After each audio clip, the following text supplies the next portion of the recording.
Good morning in America. Good morning to all, and good afternoon in Europe. Our best wishes of well-being for you and your families. Today is a very important day for all of us because we will be talking about a very interesting topic that has to do with the academic regional harmonization. We've been having a transmission through Zoom with simultaneous interpretation from English to Spanish and vice versa. The way we will be developing this webinar is that the questions that you might have will be handled not through the chat, but through the button that you have in the bottom part of your screen, which is called questions and answers. So there will be one person who will be gathering all of those important questions on your side so we can convey them through a moderator who will be asking them to our panelists. To develop our very interesting virtual webinar, which is made up by the Higher University Central American Education ECUPA, the European Union Observatory for the Global Education Obreal, and ULAC Foundation, we will be presenting the authorities of these bodies who will be welcoming you. Initially, I will present the president of National Autonomous Honduran University and the EUSUCA institution, Francisco Jose Herrera. We are joined also by Dr. Carlos Alvarado Cerezo, who is the General Secretariat of the Higher Education in the Central American institution, Nicolás Patrici, who is the Director of Obreal Global, Ana Barrera, who is the Senior Coordinator of Programs of ULAC Foundation. With you and her welcoming messages, the President of SUCA and President of the Autonomous National University, Francisco Jose Herrera. The floor is yours. Good morning in America and good afternoon in Europe. It's an honor to be today here with you in such an important event. An important salute to the Secretariat, Dr. Alvarado Cerezo, for your tirelessly work, and also my salute to your work team who has been very active in the past weeks and months in academic activities without limit, and that is something that we have to salute.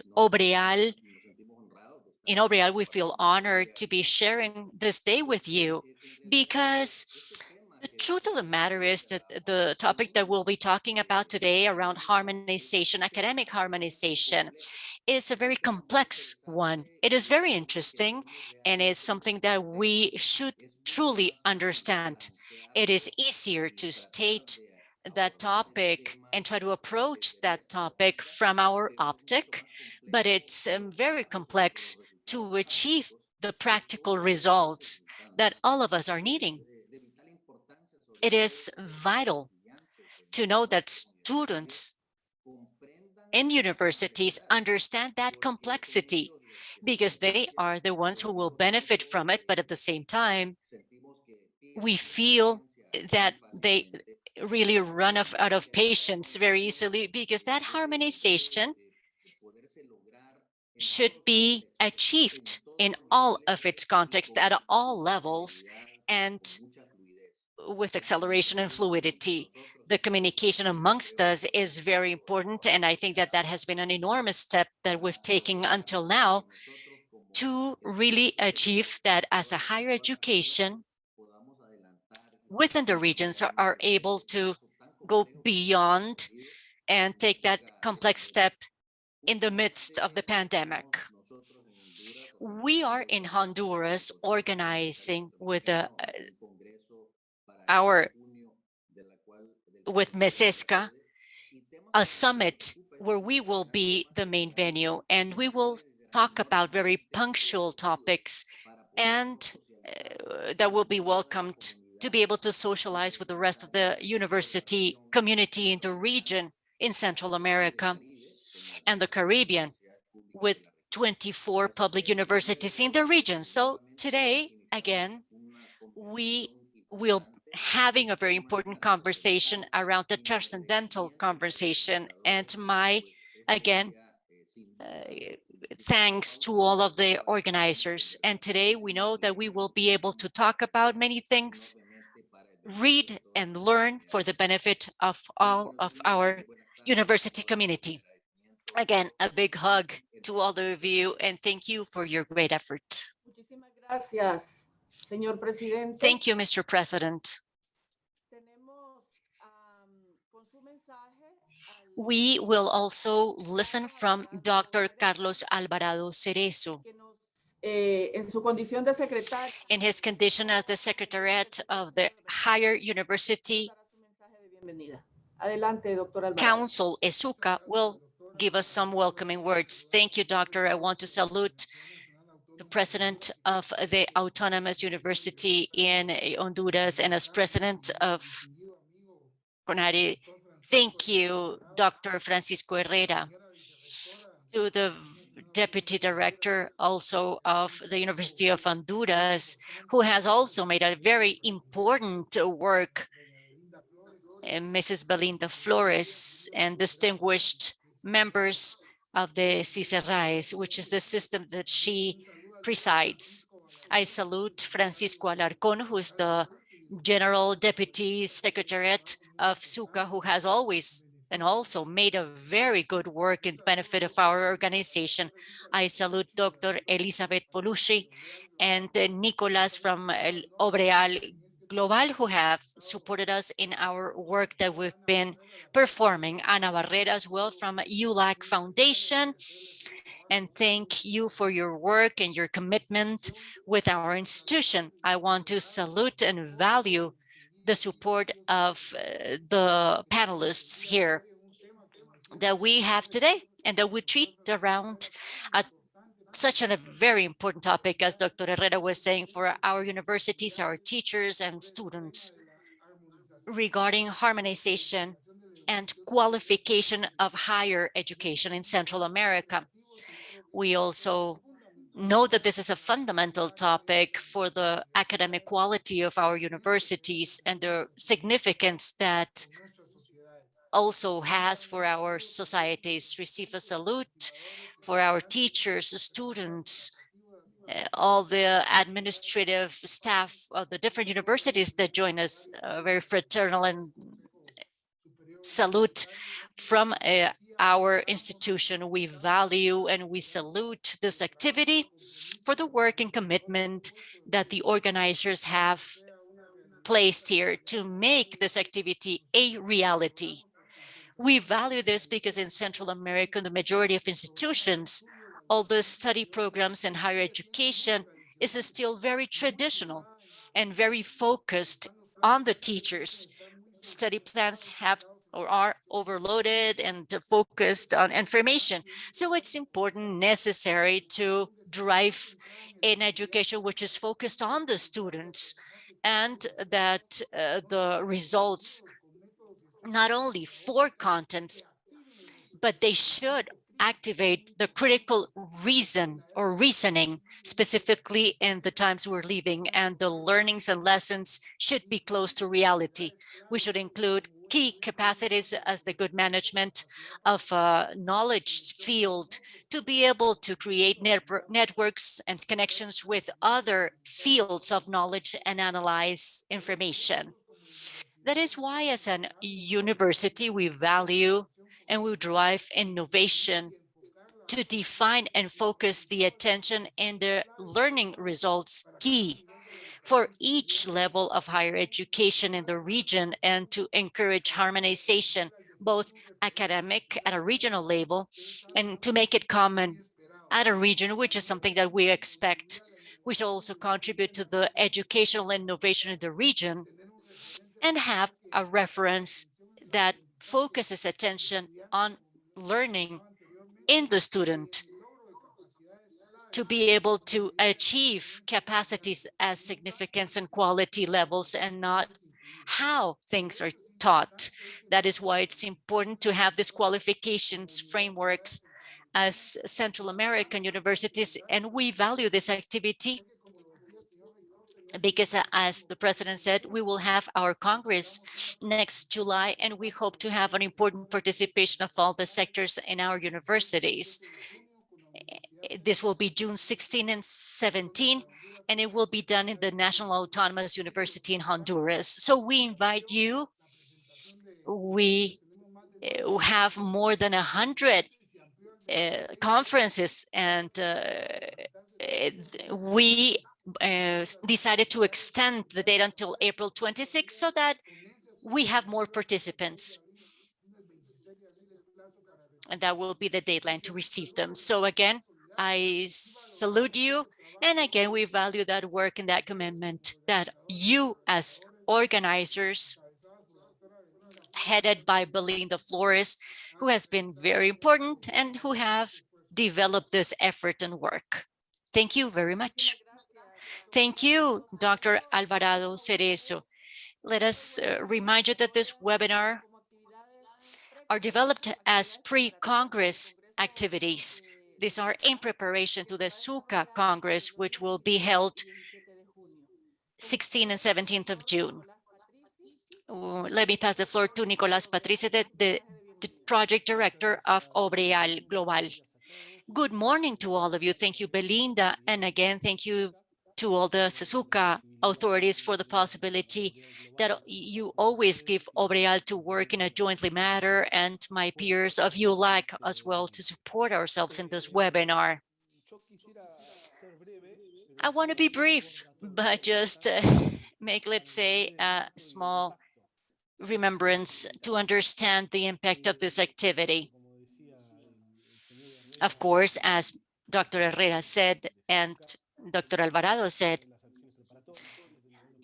we are working towards this Congress in June, but for Obreal, this is means something more and has a particular motivation degree.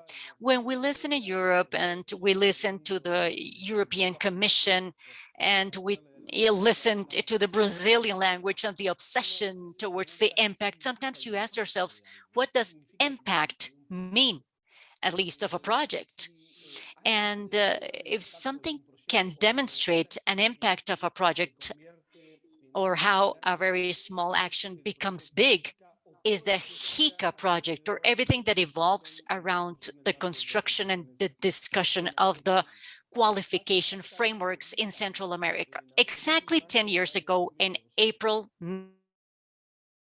a younger version of myself and also of Elizabeth, we took a plane and we went to Guatemala to also talk with a younger version of Dr. Alarcón, how to think about a qualification framework in Central America, a project of Alpha Puentes led by the European Associations of Universities and Obreal Global.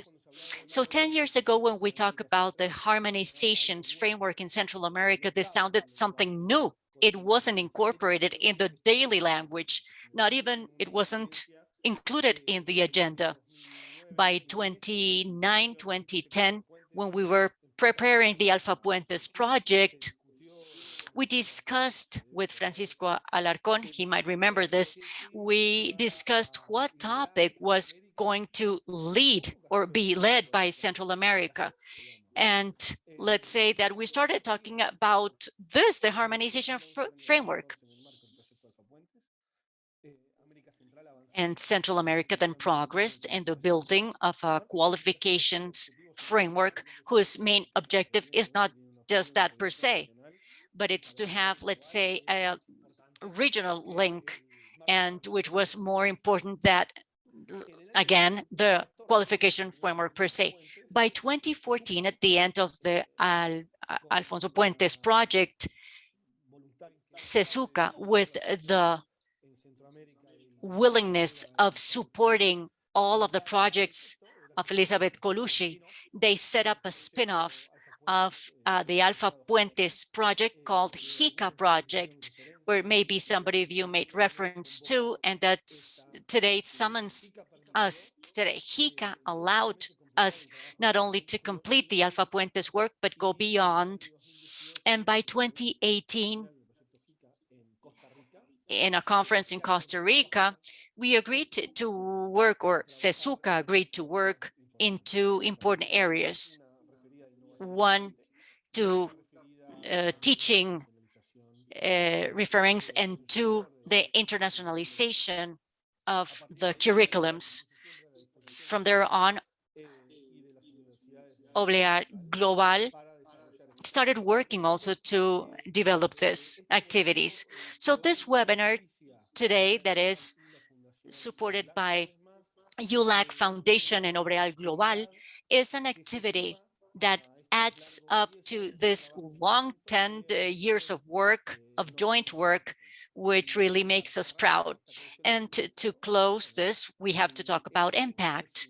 If this is not, doesn't generate impact, I don't know what then that means, because we are among friends, and sometimes language becomes unbearable when we talk about impacts and this technocratic obsessions that attacks us sometimes. So with this, with no further ado, and thanking Sesuka and rescuing and highlighting again the work performed by my peer Elizabeth Colucci, which is a tireless defender of education in Central America, sometimes against my obsessions about the impact.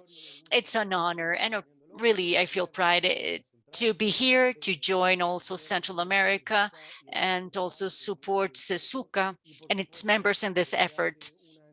And of course, since a year, to work jointly towards these objectives together with ULAC Foundation and Ana Barrera and his executive president. So again, we've been having a 10-year marriage with Sesuca. Now it's a mother marriage, which broadens more with the incorporations of the ULAC Foundation. Again, thank you very much to all of you for allowing me to participate here today. Thank you, Dr. Patrici. In Central America, we believe that this qualification framework, which is the product, and as you said, this academic regional harmonization has taken us, led us beyond, and it's an intercontinental collaboration and being supported by a professional as Elizabeth Colucci and other extraordinary collaborators as the higher education university institution, and which has allowed us to create this framework of qualifications and explore possibilities through new projects which are being raised for the next years. Thank you, Elizabeth, and to Obreal, the ULAC Foundation. Let me introduce Ana Barrera. She's the senior collaboration of the ULAC Foundation. Thank you. Thank you, Belinda.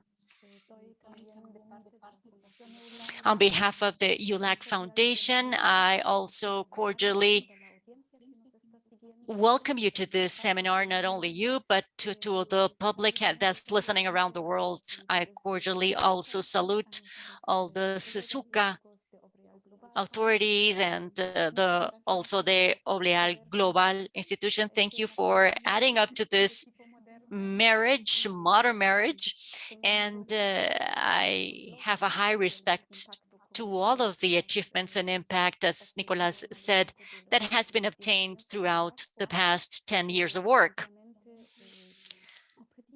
Obviously, the objective of the ULAC Foundation is to add ourselves to these initiatives and help, together with Oreal Global, to give interesting inputs to the higher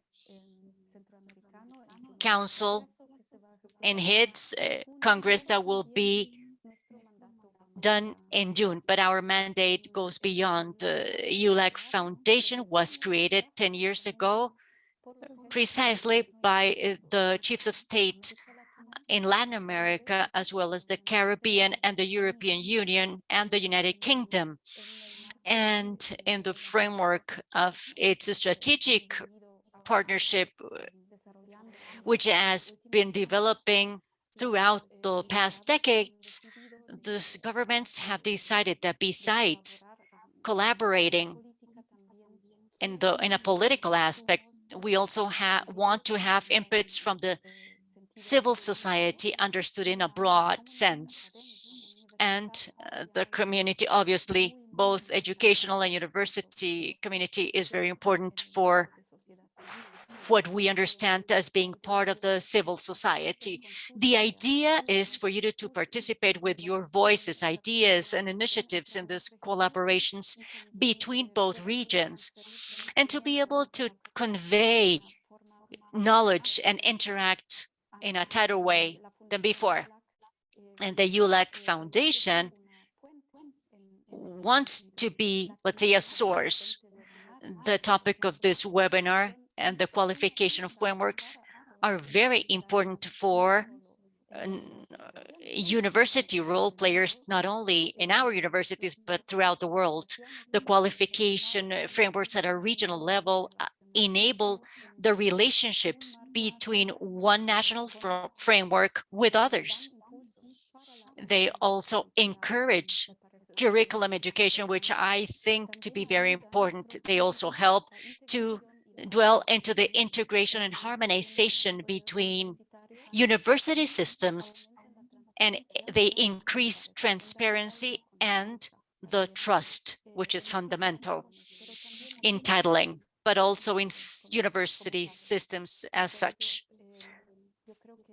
So I believe that since I see that the public looks forward to all of the experience that we will be listening from today. Thank you to all of the panelists for your time to be here and share with you your experiences and practices with us today. Thank you very much. Thank you, Ana. To moderate this webinar, let me introduce Elizabeth Colucci. She is one of the most experimented people with the highest knowledge about regional academic harmonization. She was the coordinator of the HICA project. As a result, it provided the framework qualifications of higher education in Central America. Thank you, Belinda. Thank you to all of you for your welcoming words. For me, it's an honor to be here as a moderator, which is very important in so many aspects. For me, it's a meeting of all the HICA friends and beyond. And today is not a day only to celebrate a project that was very successful in its moment, the one performed between 2015 and 2018. But it's also an opportunity to look again beyond and know where we are today. What are the impacts, as Nicolas mentioned? Which are the impacts not only at a regional level, but at a country level in Central America? And how can we reflect upon at the same time about harmonization regarding higher education and the role of a qualification frameworks, of several qualification frameworks, because there are several systems. We're not only referring to just one. Today, we've foreseen a very diverse and interesting panel with collaborators from Costa Rica and Honduras, but as well as Europe. Today, we have Therese from the European universities, an association that plays a very important role in the Bologna process in Europe. So she can give us an outlook, let's say a different outlook about the Central American processes and how these are seen from the European perspective and beyond. So before beginning, let me just share with you a couple of reflections about this harmonization process in Central America, how I see it, and the role as a project called HICA by encouraging this type of dynamic process. Then I will invite my colleague Ilo to project a video which will explain a little bit more of what we did, because I know that we right now have 300 people with us in this webinar, and perhaps many of them know this framework of the HICA project, but maybe others not. So we will just project a very brief video, then we will have the panel and listen to short presentations and then be able to hold a discussion amongst us. Please, any question that you might have, you can write that down the Q&A, and then later on panelists will directly also answer these questions writtenly, and then we can also maybe do them orally. I will ask Ana Barrea so some panelists can answer them. The Central American process was very interesting. I've been working in Europe by also observing.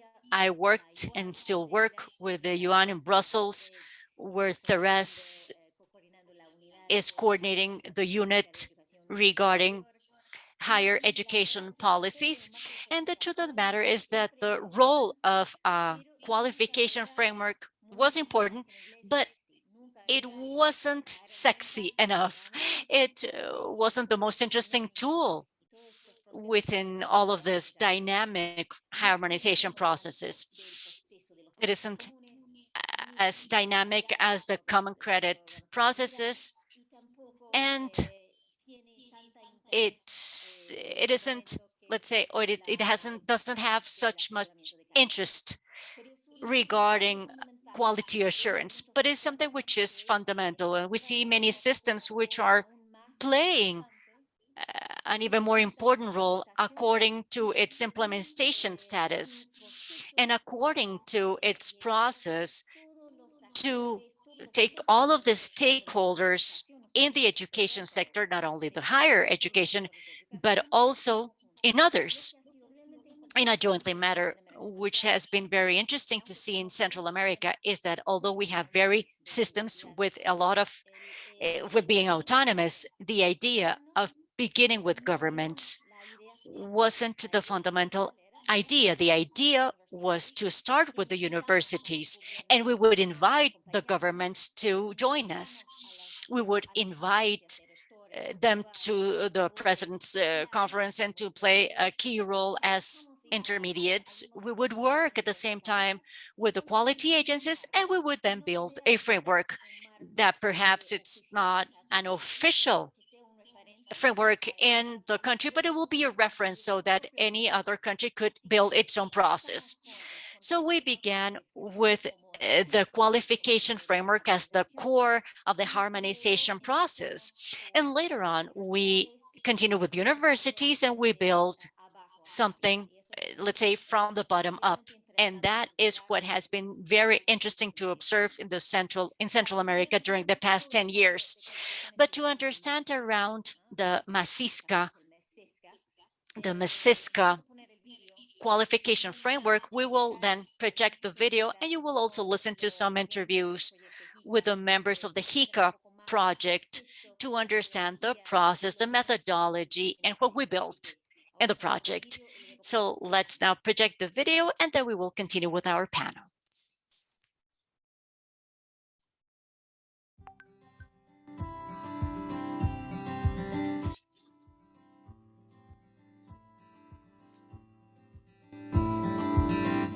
La educación superior en Centroamérica sigue siendo tradicional.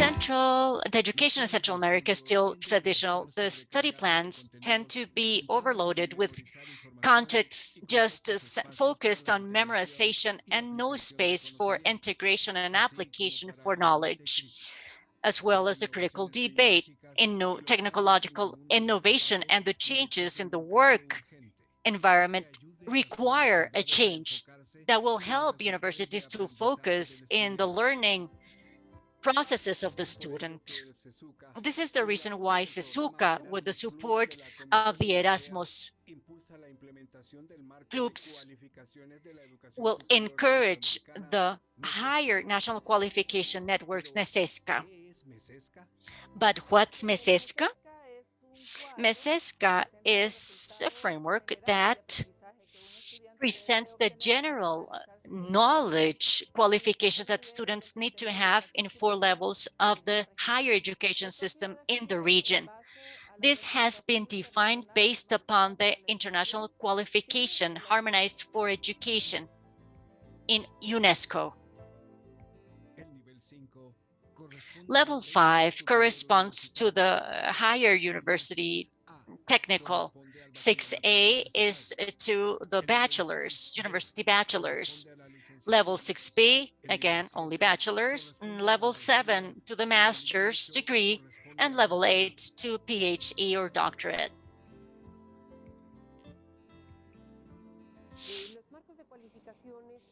The qualification frameworks are organized in categories to cover the different aspects that an alumni should have.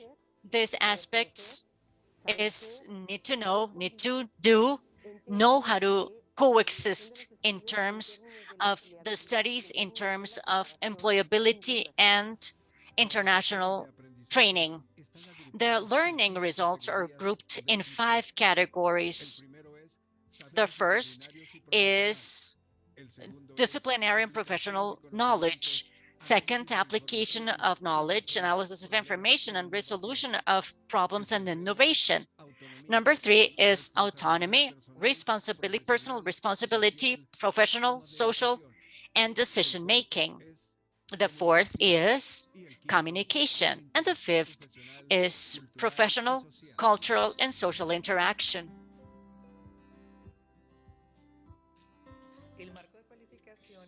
The qualification framework of higher Central American education, which is a very useful tool to promote the innovation of teaching, convergence, and harmonization at a regional level, and to make more transparent the higher education system in the region.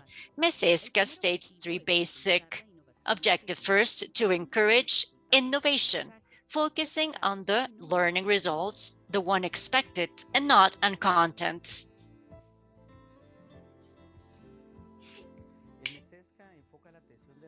MESESCA focused the attention of universities and the learning results at the end of the career. We are changing a work model by being focused on objectives towards the results of learnings at the end of the career. The second objective is to encourage the academic harmonization at a regional level while defining a common reference.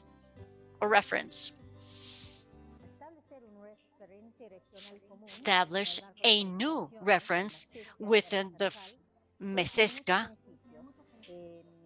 can bring us a lot of benefits. The idea of having a qualification regional framework in Europe was to harmonize the higher education, provide more information to students in the region, to be more transparent to the higher education systems in several countries, and also to help develop a common language around the different levels of higher education, besides competencies and learning status or states that each one requires for its students.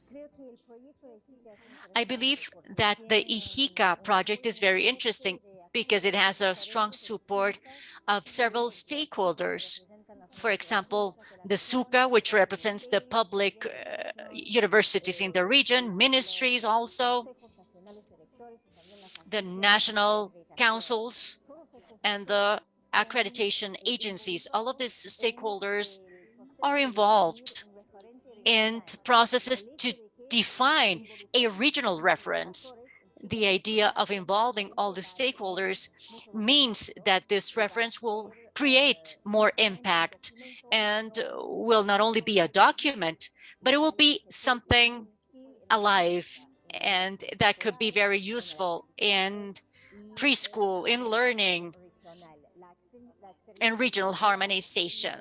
The European experience has been a very good one, a long one in this process to harmonizing. So HICA project will be a regional reference, and that will be only the beginning, but with all the enthusiasm from universities in the region, I believe that a long term we will be able to achieve a very important harmonization of studies and quality. The third objective is to provide more transparency to titling in the universities in the region.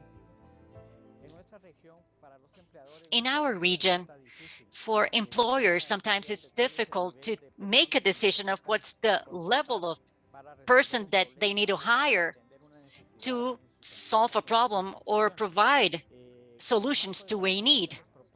But with this qualification framework, it's very easy for everybody to know what are the capacities for somebody that graduated as a higher education technician or as a university bachelor's or with a master's degree or with a PhD.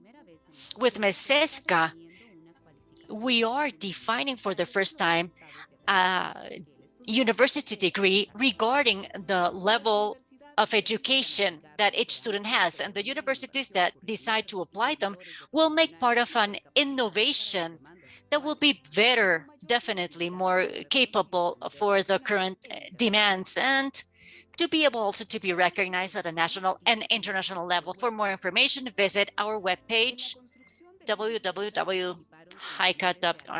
In this, many scholars participated from 6 Central American countries, as well as institutions and education ministries and accreditation institutions with the support of Mexico, Ireland, Italy, and Spain scholars.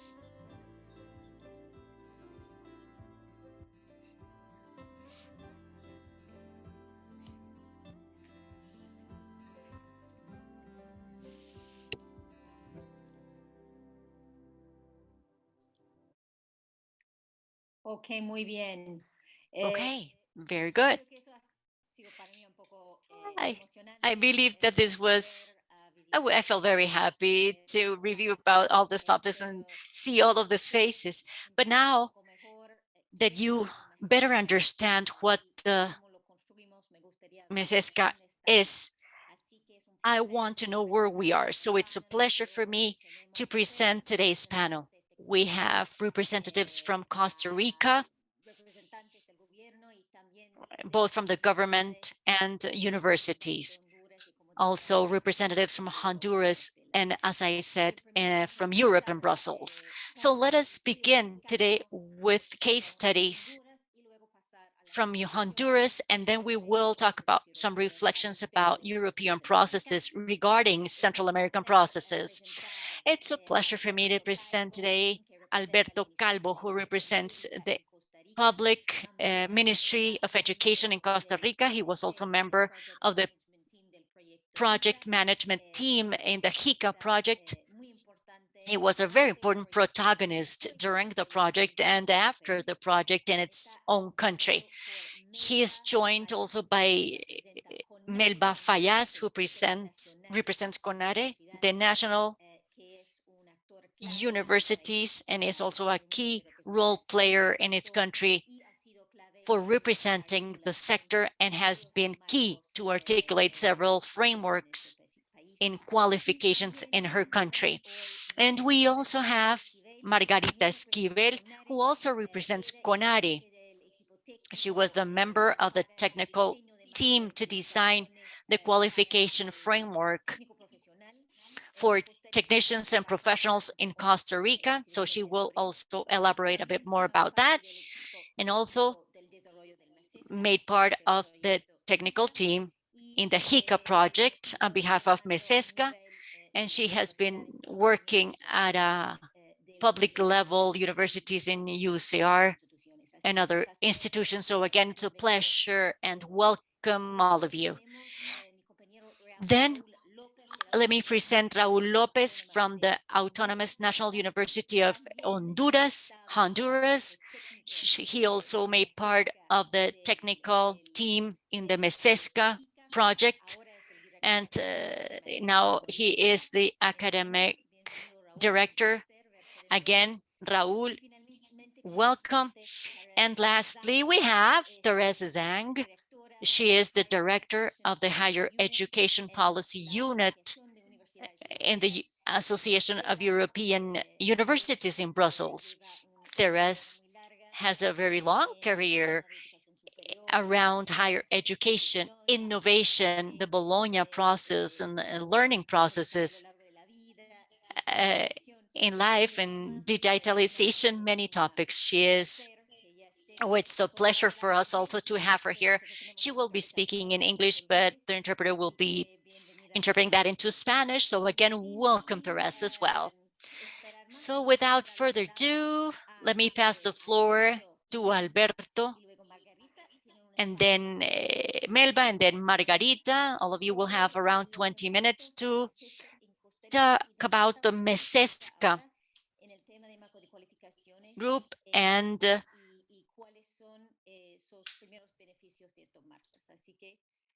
Alberto, te doy la palabra. Muchas gracias, Elizabeth. Thank you, Elizabeth. It's a pleasure also to salute you and receive a salute from all the technical team of this National Qualification Framework in Costa Rica. It is a pleasure to share with you all the progress we've had. I am sharing also this scenario with Melba, who will also making reference to some ideas in the project. We have 8 basic points here in our agenda. First, why did we formulate this project in Costa Rica, and what are we expecting from it in the first phase? Which are all the sectors involved in it? Which are all the careers that are linked to those careers? And also, which are the backgrounds?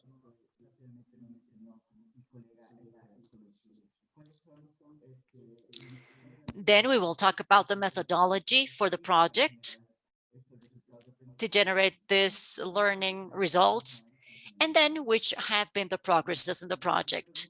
Well, the first question is why a national, let's say, framework of qualifications in careers in Costa Rica? This is really is born in February 2019, and it appealed to MESESCA, as Elizabeth mentioned, and the main objective of this project is to build a national framework of qualifications for that really came from needs that we had detected. First, we want to promote the quality of education. Two, we want to guide the professional education and then provide criteria to evaluate performance and also to guide the continuous, let's say, education as teachers.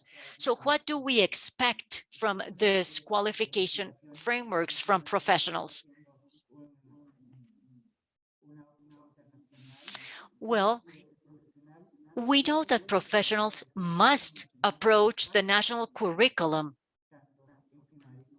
both in the primary level and secondary level. And it's important also to know this because it should also know what's the disciplinary knowledge, its focuses.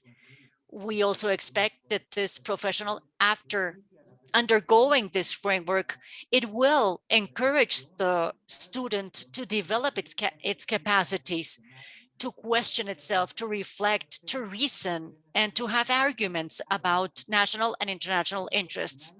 Besides, this professional should reflect critically about its educational practice, and most importantly, to perform technical investigations or research of what's happening in its classrooms and the context.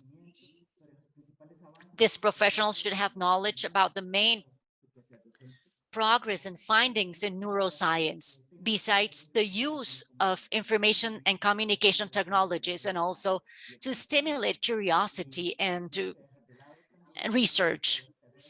Also, among the careers that we also want the teacher in the future to develop a leadership that's able to stimulate, promote, and guide learning processes, and also the development of competencies, social emotional competencies. Who are the different stakeholders in the project, which started February 2020? We have this Estado de la Educación, which gives us light of how the national education system is. We also have CENESUP, which is the entity in charge of the private sector universities. We have the Higher Education Council of the Republic of Costa Rica, the Servicio Civil, which provides the guidelines for the recruitment,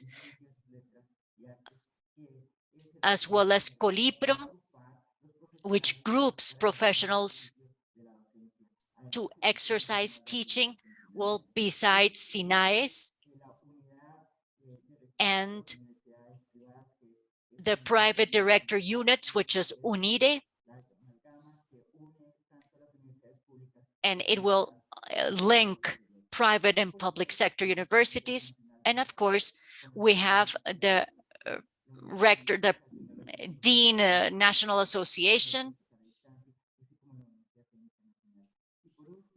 And lastly, we have the Ministry of Public Education, which has shown a great interest and has provided new guidelines for public education and public policies. And we think that students should have new characteristics to confront the world. Which are the careers considered in the project during this first phase? We have the basic general education, which is the primary school. Then we have secondary school, where we teach science, mathematics, Spanish, English, French, and the professional guidance. And we also have the education administration. We also have a professional and special education, because sometimes it's difficult. On the other hand, we have natural sciences, chemistry, physics, and biology. We also have, let me pass the floor to Melba. Good morning, and thank you for being here. Related to this project, as a background, we have in the qualification framework for the higher education, MESESCA, and also the challenges of education in Costa Rica. This document states a series of challenges that are necessary to respond to the results of the investigation of the state of education that evidence some improvement points for the improvement of the education of teachers in Costa Rica. So we took as a baseline these two documents to work around this qualification framework in Costa Rica. Alberto.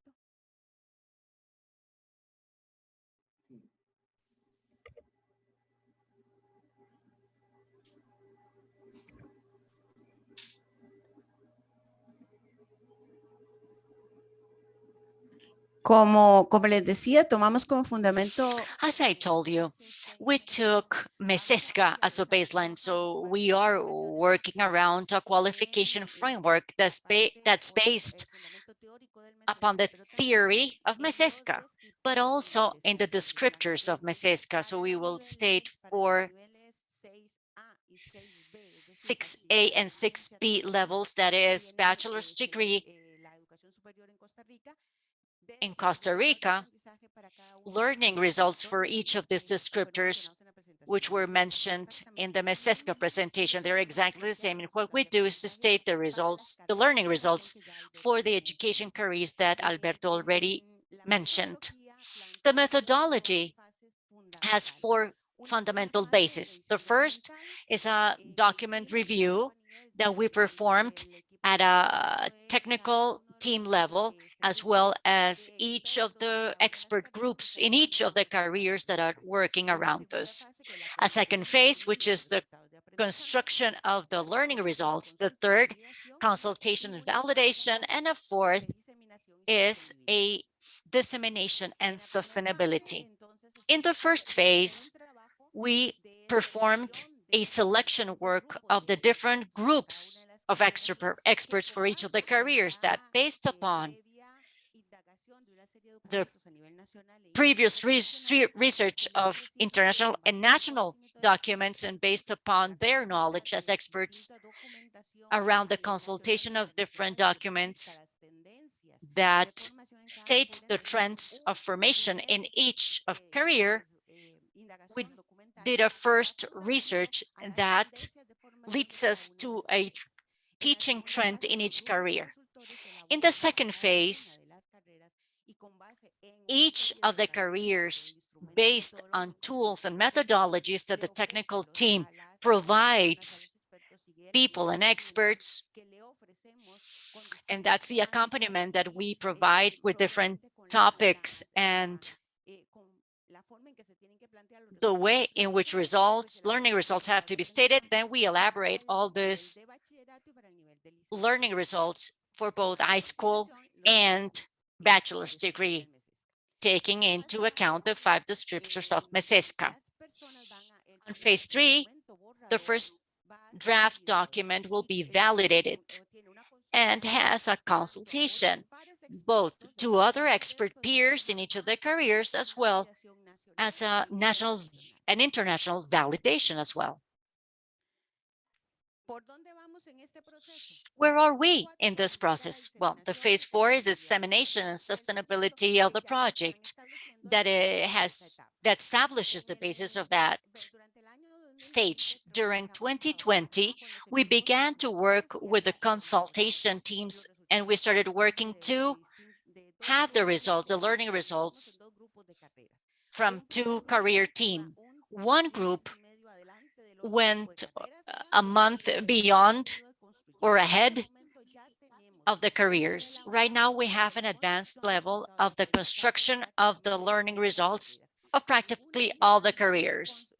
Some of them already underwent the expert peer consultation process, and now we are elaborating the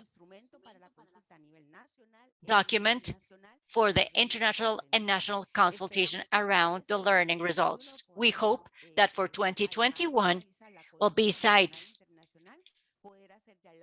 doing the previous work, we want to launch and publish all the framework for the higher education careers.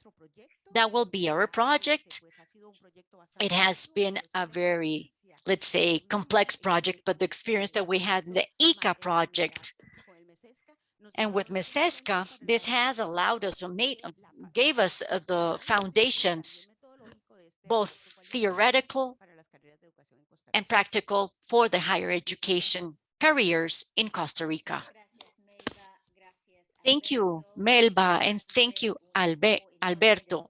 It's very interesting And I know that there might be a lot of questions on behalf of the ministry and what will be the next steps besides knowing the reaction of universities. But before this, let me listen now to the presentation of Margarita, also from CONARE, working at the same time with the qualification framework in Costa Rica, which also works hand in hand with this process as well, if I understood well.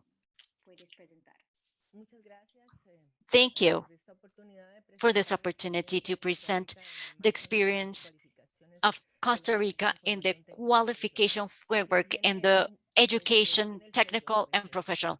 And it has or brings also the seal of MESESCA.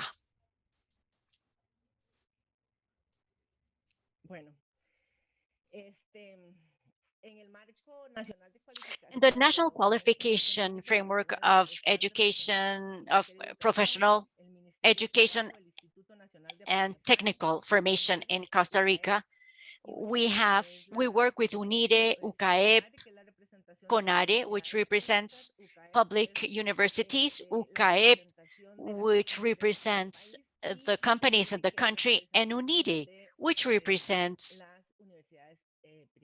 the private universities in Costa Rica. So what are the objectives and goals that we stated, or scopes of the project? Well, to order and articulate the Costa Rican educational systems, also respond towards global trends of the organization of the educational systems, have clarification around the competencies that people should have in the different positions in the business sector, design programs, technical programs according to the needs of the business sector, and what the person requires to learn to improve its employability.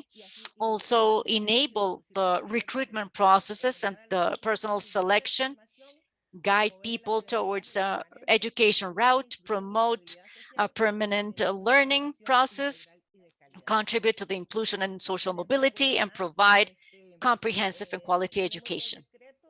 Regarding governance, we have 2 decrees and 1 covenant. And this gives an administrative structure and allows, also this is the administrative structure, the council, the technical team, a general coordination, which performs all the work of making standards and works for future certifications and articulation. We also have here where MESESCA contributes strongly in this process. The higher education technical level, let's say that incorporates also as the equivalent of a pre-graduate as technical 1, 2, 3, 4, and 5. This is one of the most important things that we've always pointed out. This framework comes together with MESESCA at level 5. We take from MESESCA all the descriptors. MESESCA has 5, we established 4. We integrated the 2 last ones in just 1. And the results, the learning results, are taken also from MESESCA, which is the theoretical founding. We have also a methodology to elaborate qualification standards that has a first investigation at a national and international level, and also a work that's made in the employment context or the working context. Together with the scholars of different institutions, we make all the mapping to identify the qualifications. These are validated, and then we design the standard. Currently, the achievements that we've met is that 573 businesses have participated, 48 teachers from academic entities from the private sector, and 313 from the public sector. These are the ones that are and were participating. The standard has the seal of MESESCA because the learning results are elaborated with respect to descriptors. We also have of the know-how, be, do, and coexist. We also have the elements that allows us in the future to review these competencies, the evaluation of competencies and knowledge and the doing. This is the design that we made. We have 162 standards, qualification standards that have been approved by CIS and 42 under process. We also took the CINE and we elaborated the catalog of qualifications. The catalog has a coding and its first part corresponds to CINE and the second part corresponds to the framework. It means that we establish in each of the areas where one can be elaborating the standards, and another fundamental aspect is that the CIS established the review of the curriculum designs. So there's an alignment of the technical program once CONARE established its alignments based upon what the framework states. And once it's reviewed and it's declared aligned, then we provide a seal that can be placed in its degree or in its diploma. And currently, we have 39 aligned educational programs to this qualification frameworks, 15 academic entities with its aligned offer, 11 private, 4 public. And although this framework is voluntary, there's a great majority of institutions that are interested in making their designs aligned with the framework. We have also an articulation commission in CONARE. We are working in articulation and higher superior technical aspect, as well as the accreditation institutions. CONARE also makes a proposal of certification and accreditation model, and the standard is made up of these descriptors. As we mentioned in the video, the idea is to make a shift, and the design are interesting. When CONARE reviewed those designs, we know how we are incorporating new things regarding education and pedagogy. We also have the framework book. OMS also is interested in developing a qualification framework in the region in the health sector. That's WHO, the World Health Organization, and they are very interesting in that. Also, the International Work Organization is interested in developing a regional qualification framework. The ODC also is interesting. It means that the qualification framework is starting to get to know, to be known and to be incorporated in different spaces, this at an international level. And at a country level, INEC also incorporated questions. This is the Statistics and Census National Institute in Costa Rica. It incorporated or included also a space for the framework to visualize the future needs. And lastly, the Civil Service General Directorate is important because it's also requesting from us or requesting that people should be technicians aligned to the framework. It has been a process of several years, but the influence that MESESCA has had has been fundamental for the work that we perform. And we've been able to exchange with Honduras. We participated with them in a Congress, and we've had Zoom meetings to share all of our experiences with respect to how they are applying the system, how we are doing it too. And we will continue meeting with them because this has been a very good feedback. We also have a webpage, a website, so that if somebody is interested here, we provide all of the instruments and all of the standards that we've done, you will be able to see also all of the how or where to find the elements to be able to achieve these qualifications. And again, everything is aligned with CINE. Any other questions that you may have, I will be more than glad to answer it. Thank you, Margarita. Very interesting. There are many things that you've talked about that are important. The fact that you worked at a pregraduate level, which was the level that we added in MESESCA from the previous project, Alpha Puentes. Because before we had only worked in bachelor's degree and master's degree and graduate. And we decided that the region needed to add to this framework the pre-graduate level. So this also has been encouraged by Costa Rica. And the process is multi-directional at the end because MESESCA, which was a regional project, inspired a national framework, and within this process is also inspiring now other sector framework. You mentioned to the health sector as well. So it's a multi-dynamic and multi-directional process. Before passing the word to Raul, let me read the first question.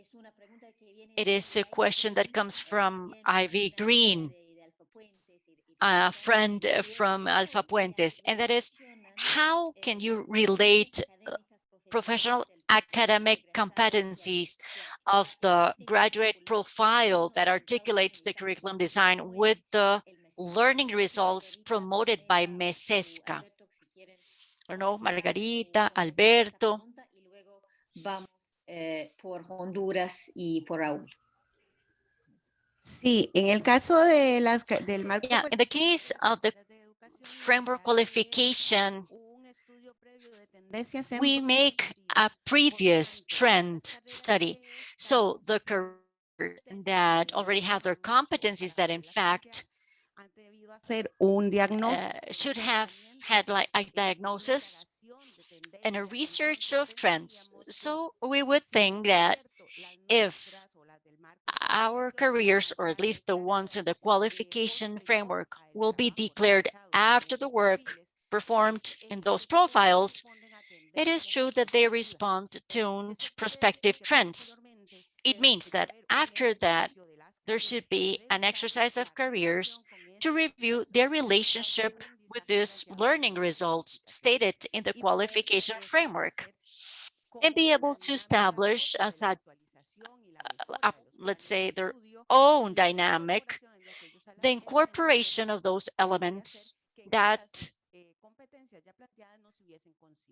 weren't considered in those competencies. We think that once that the learning results are stated previous to the study of trends, we are very close to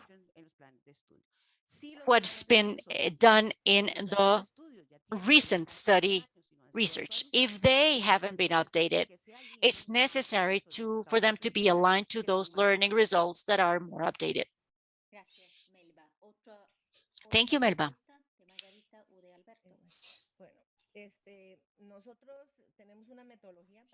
We have a methodology to elaborate the standard.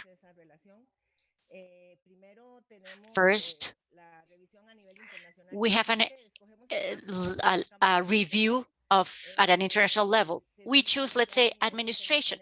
We review what there is at a national and international level. Then we go to the field, to the companies. We choose companies of different sizes and sectors. If it's tourism, then we would choose business from the tourism sector. We work with them.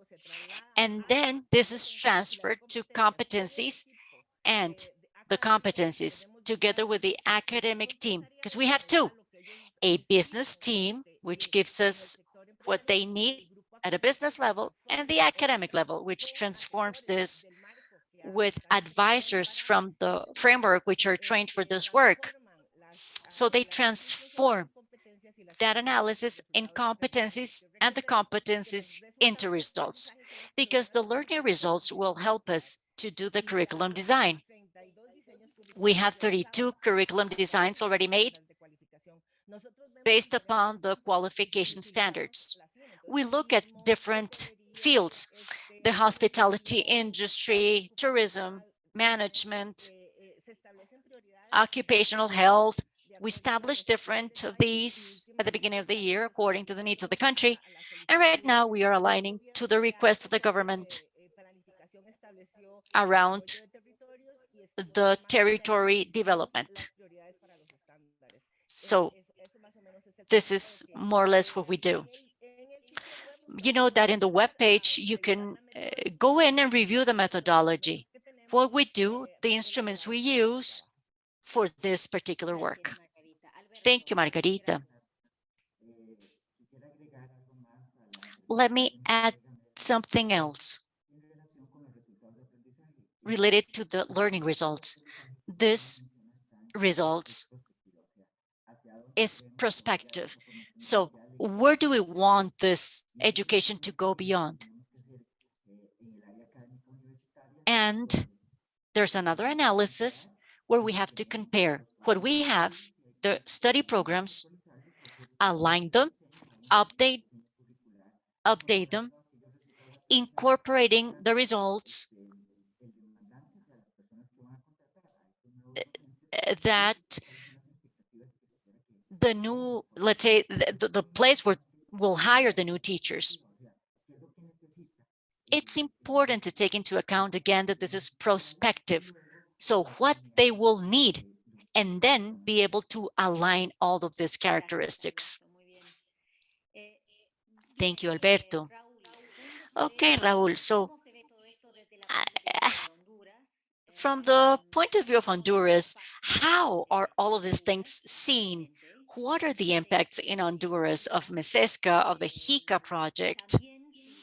And also, if you can reflect upon the question of Ivy about not only how to develop a national qualification framework, but also how to implement this framework at a university level. And in terms of reform, how to review and rebuild the curriculum. Well, thank you. I salute all of you. I love to see all of these faces.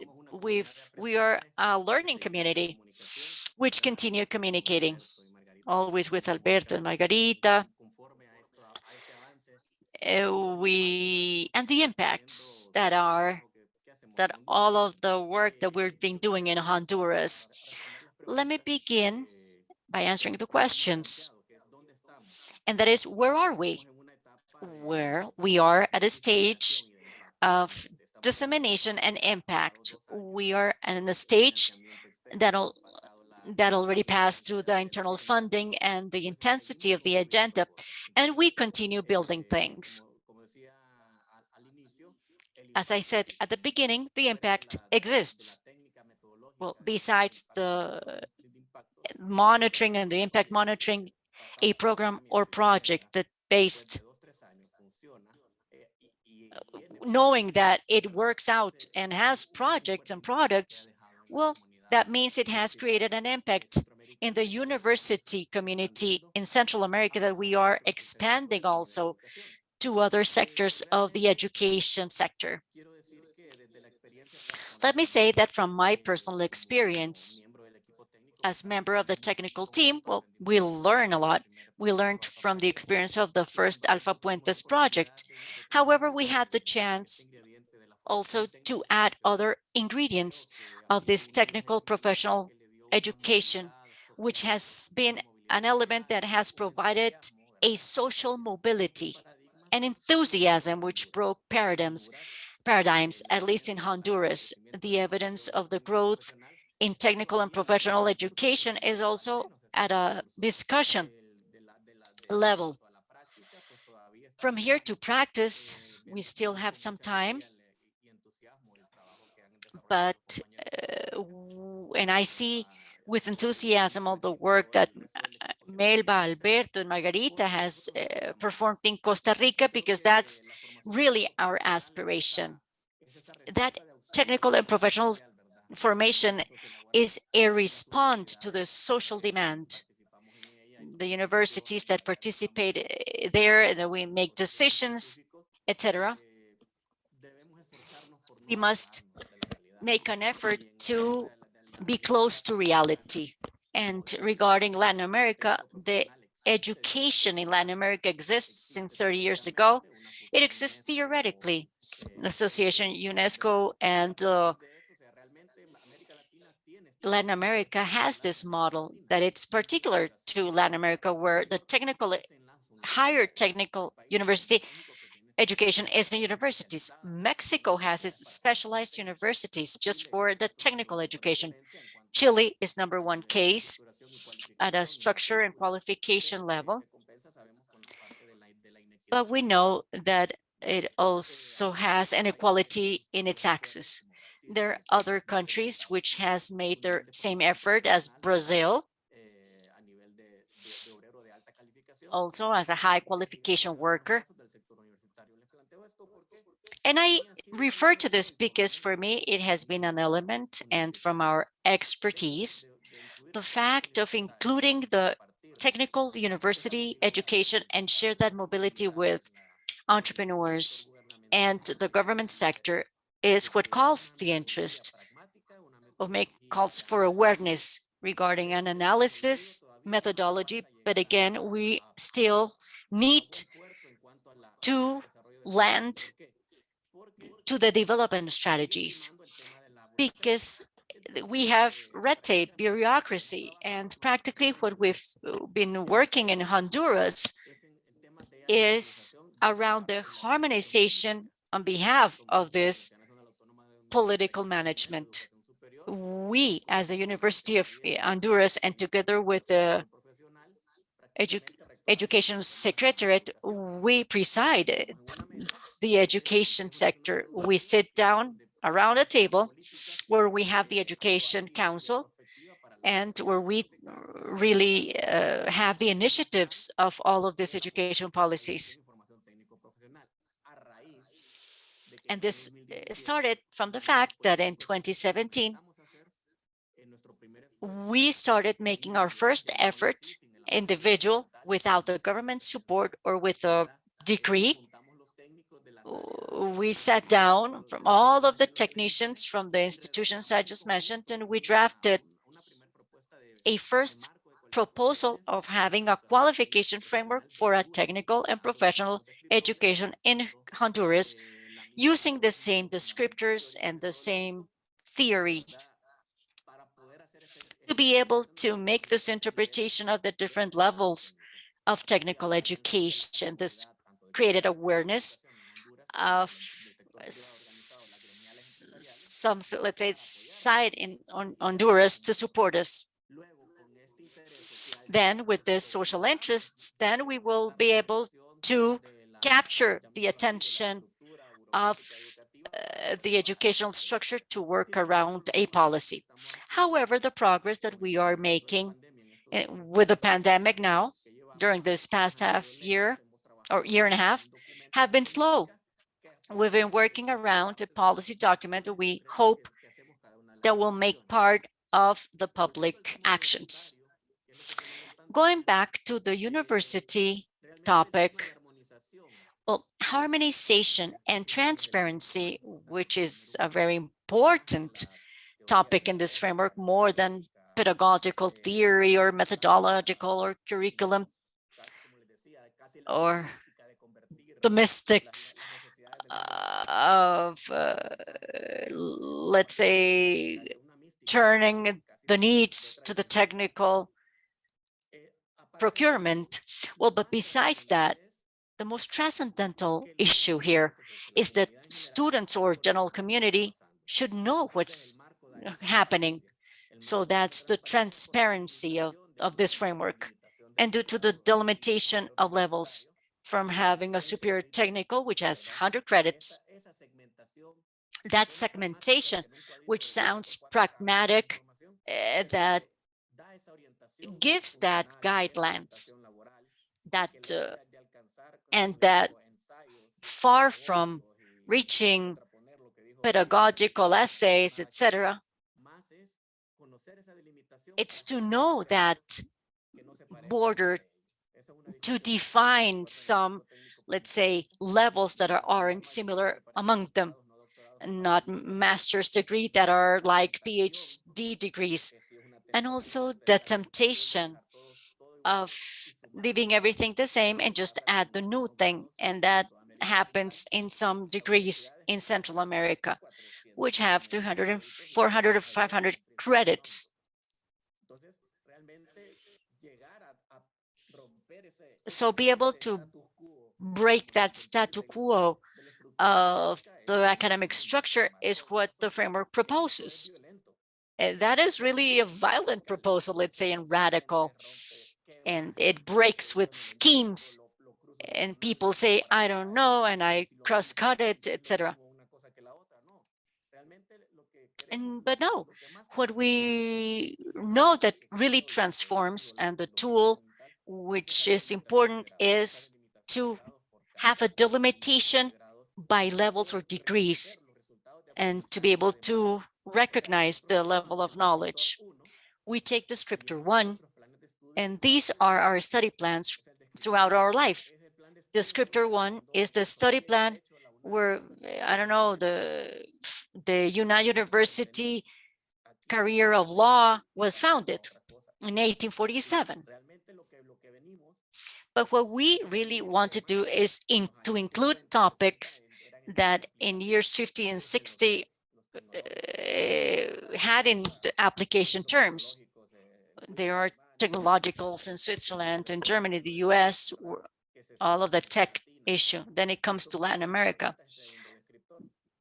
And those models are the second descriptor, but the third, fourth descriptor has to do with the individual, with what we have here and the reactions in the work environment and the way we communicate. And perhaps that's the difference that does not make a click, at a university level. How to separate descriptor 1 and 2, which is beautiful. When I talk about descriptor 1, I could go on forever. But when they refer to descriptor 3, which is communication and the link and the interaction, the iteration and the relationship, and then with the social commitment, if my profession will have a social impact, if I make part of this really spacecraft, if I'm able to reach to that, well, it's not easy to include in a curriculum. When we build a descriptor, we want to break that and read the delimitation by descriptors and understand. I think that understanding the descriptors is the key issue here. Then transfer that into different levels. And here in Honduras, we've been able to take it down to the qualified worker. As Melba said, so in Honduras here, we expect to have that because we know that that's our roadmap. Through the National Autonomous University in Honduras, we've encouraged the implementation of the technical education formation in Honduras, as well as in MSS. However, there are internal standards that sometimes seems that it's more difficult to change the norms in the Congress. At least that's what happens here. But these methodological steps and sequential that are requested to make new reforms are things that sometimes slower processes and make us heavy with respect to this harmonization process, and that we know that it's the route towards the curricular internationalization. But we see this in Central America. Regional companies which have a representation in Central America, already have that harmonization. You are the manager and you should do this. That applies to Guatemala, Panama, and Honduras, or the regional companies,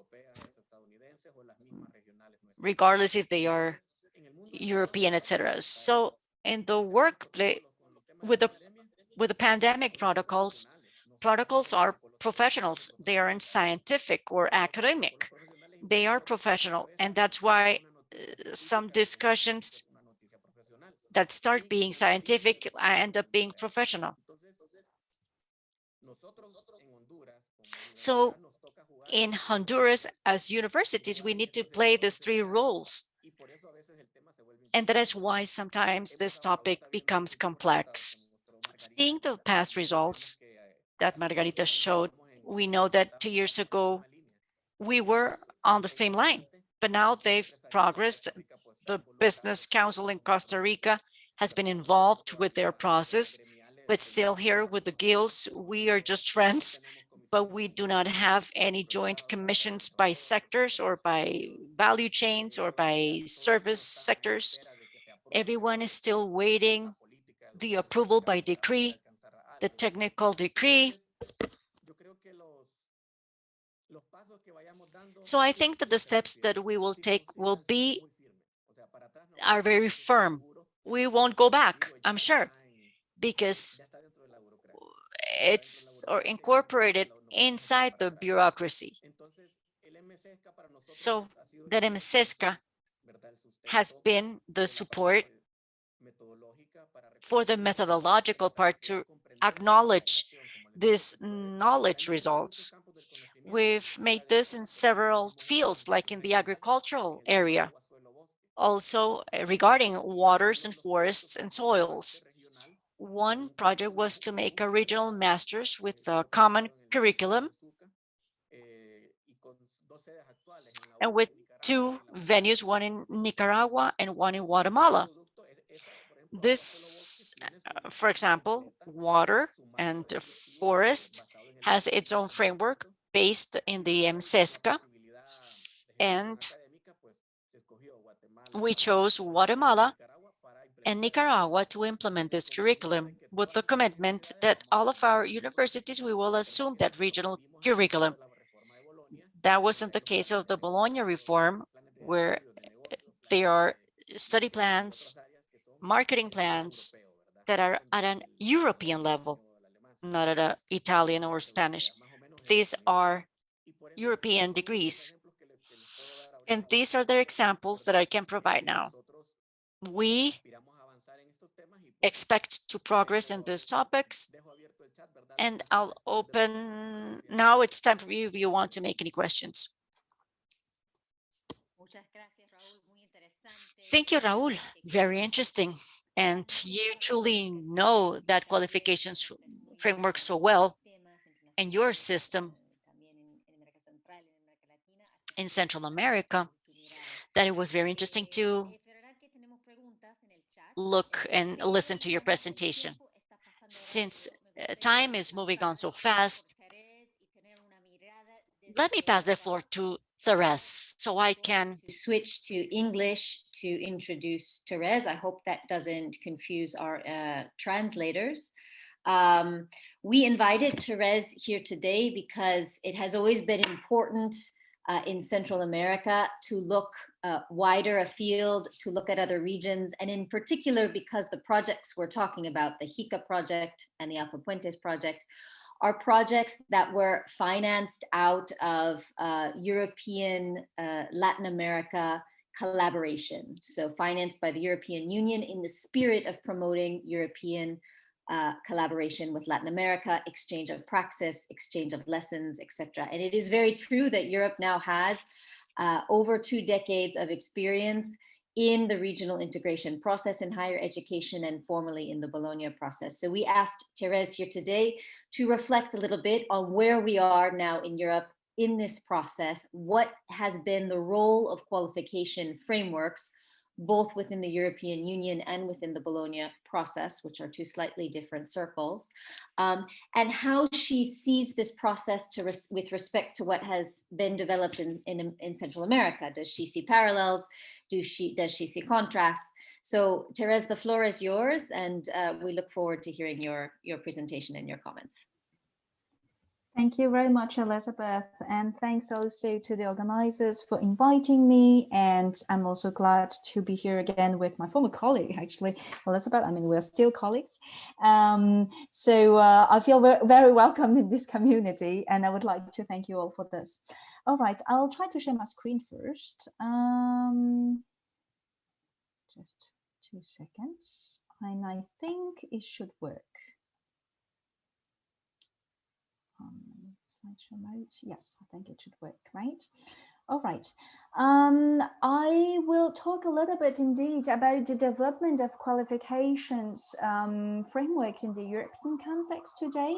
And first, before starting, let me tell you that I actually learned a lot already from this event. And especially, I would like to really praise and comment this bottom-up approach that you've been adopting since start. I think this is a very interesting feature indeed, and perhaps we will have the opportunity to further discuss that as well. Just a few words, perhaps.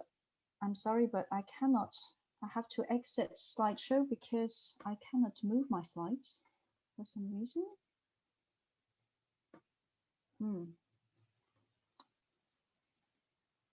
Oh, yes, I can. Okay.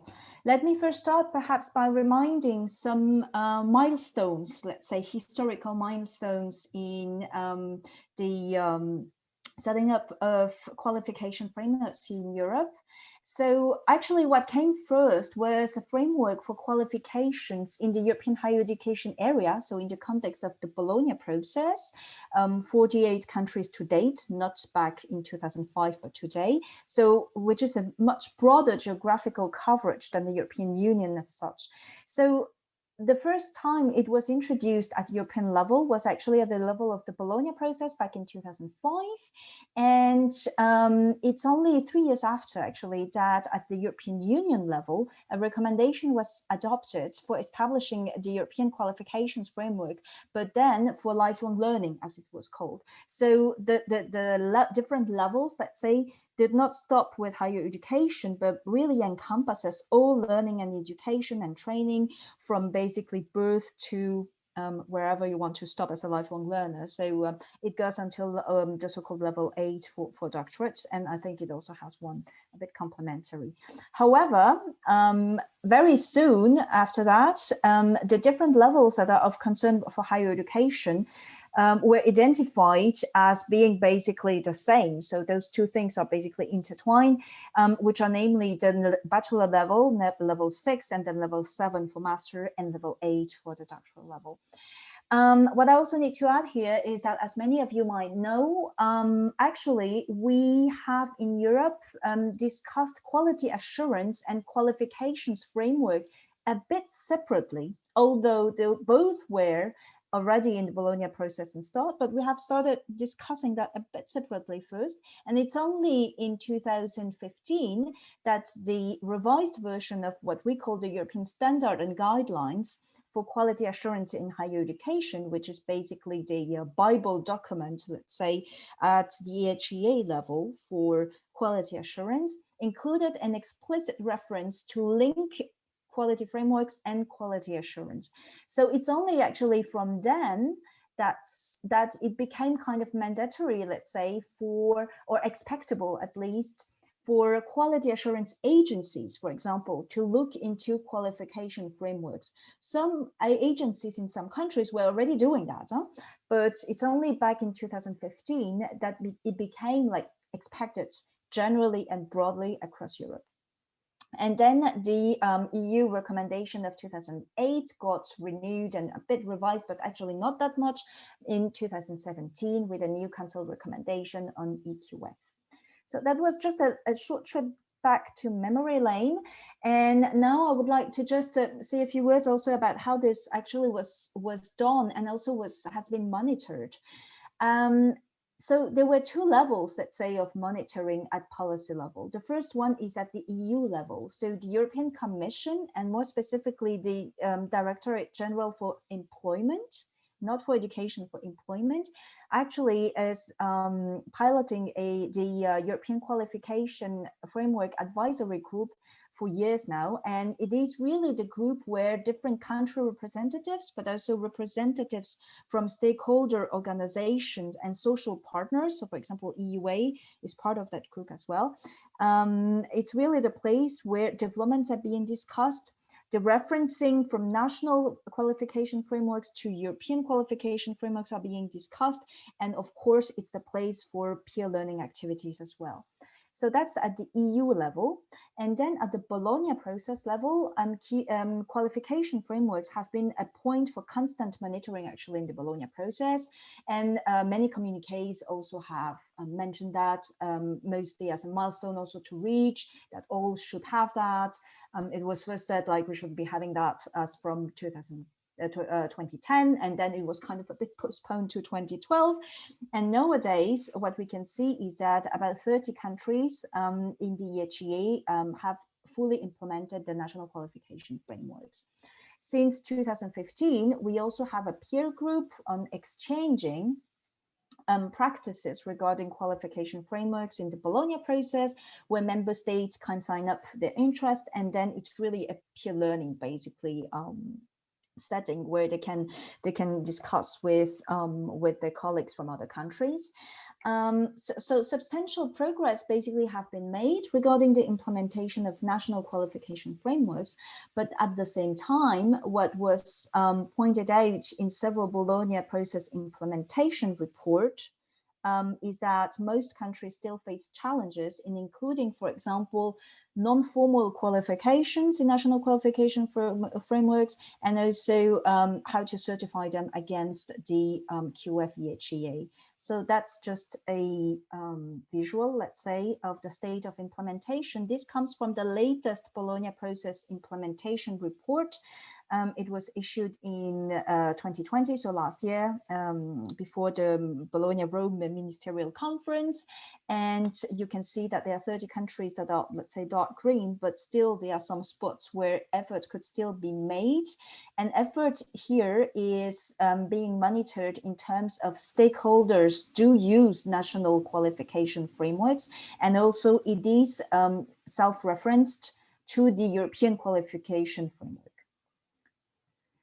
All right, what could we do? What could we say, Jen? What does it actually mean at institutional level? Because what we need to remember is that in the Bologna context, the design, the setting up, but also the very implementation of qualification frameworks have been tightly related to the implementation of learning outcomes. I seem to have understood that in Spanish it's called learning results. Well, I'm talking about the same thing, basically, I think. So what we can see is that at institutional level this time, we have really, we have truly succeeded, I would like to say, on at least getting an overall acceptance of learning outcomes as the paradigm for talking about learning and teaching in the European higher education area. So the graph here comes from the latest report that EUA authored back in 2018 about the trends for learning and teaching in the EHEA. And what we can see here is, so it's based on the survey conducted across our membership of European universities. And what we can see is that 76%, if I'm not mistaken, yes, of institutions answered that yes, indeed, they have developed and implemented learning outcomes for all courses and across a whole institution.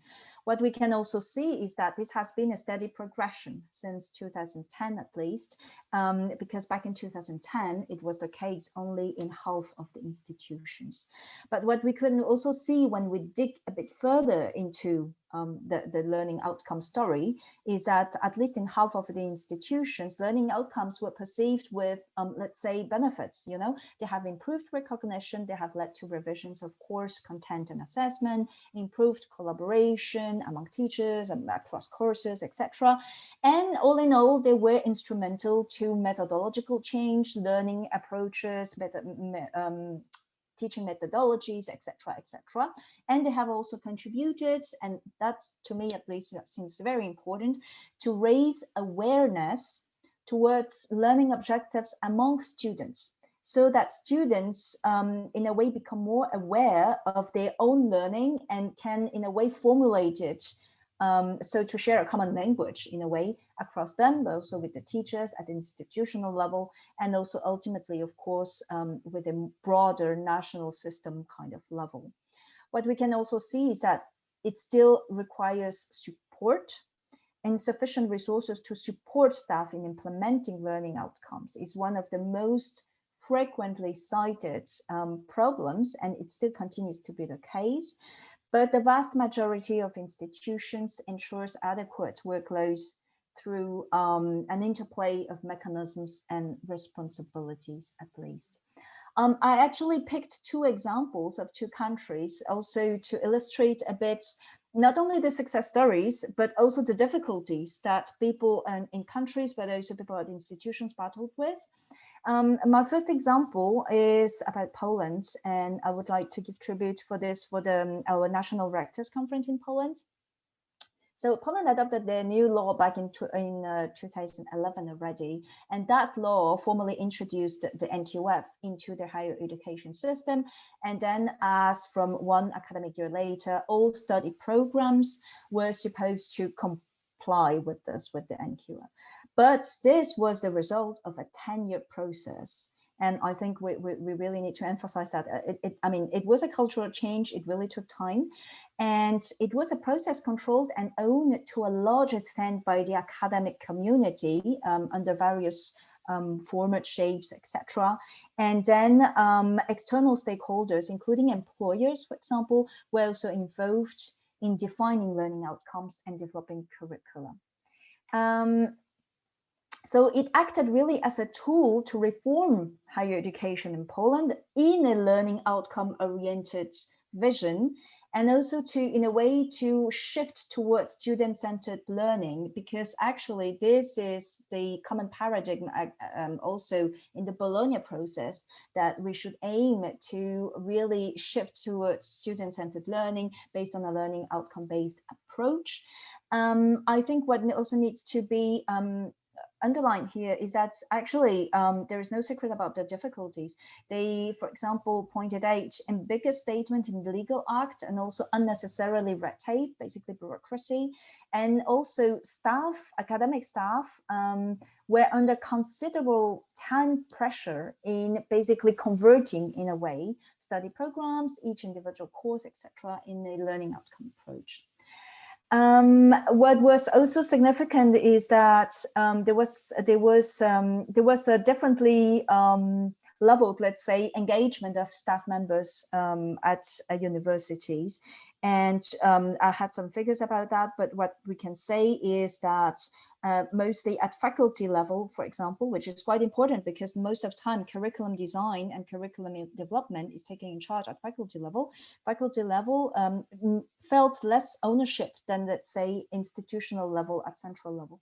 So there was also this question of motivation and ownership that needed to be addressed.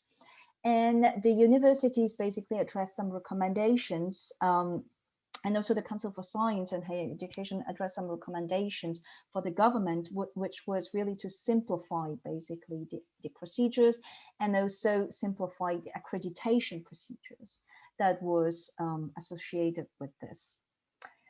So this example might speak to some of you or not to some others. I'll be happy in any case to discuss it further with you perhaps later. The second example, and I will go quickly also onto that one, is Ireland. Well, Ireland has a quite specific NQF because it's a 10, I think it's a 10 level NQF, and the focus has very strongly been on the national policy and priority for lifelong learning. So the NQF was developed really like a springboard for prior learning and professional learning. So supportive of a greater diversity of pathways while entering university. So it wasn't only a question for them to have comparable degrees across institutions, for example, but it was really this question of having a national framework that enables dialogue between the different levels of education and across the different paths to access higher education and university education in particular.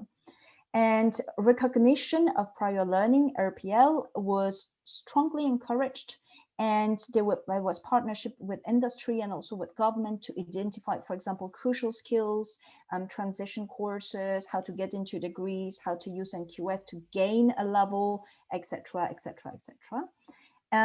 So, and generally there's a good awareness in Ireland about the NQF among staff. So the level is clearly a requirement, for example, for any legal, any official, any registered documentation on the curriculum.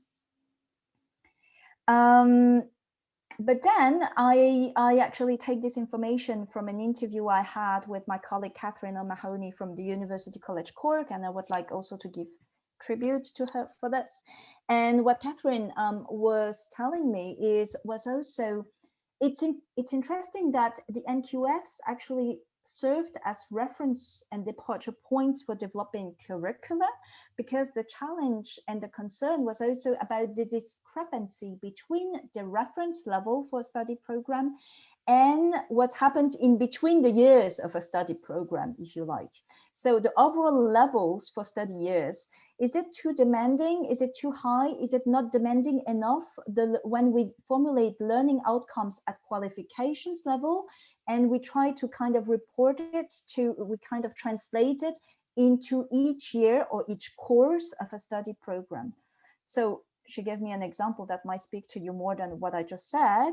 What's the difference between a first-year student and a third-year student research project within the level 8 of the National Qualification Framework, which corresponds to the doctoral, so the level 8 also in the EQF?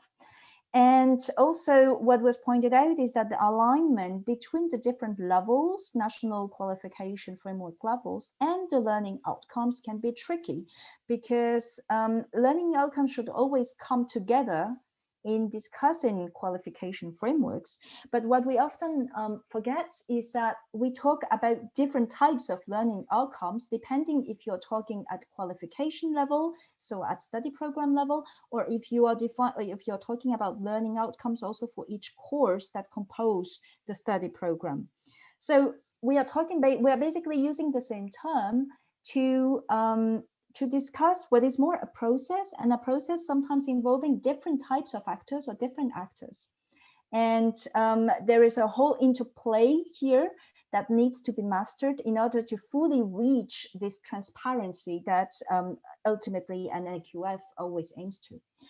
There is also this view of NQF being a communication tool, so there should be enough knowledge, but also it's not really a norm setting rubric or threshold, but rather a criteria for reference, for flexibility if needed for students, and also for holding basically a conversation with students, for students, about what exactly is the level of on which they would like to either continue learning or exit with to go into the employment market, the labor market, etc., etc. All right, perhaps I'll skip that one because also there is a time factor.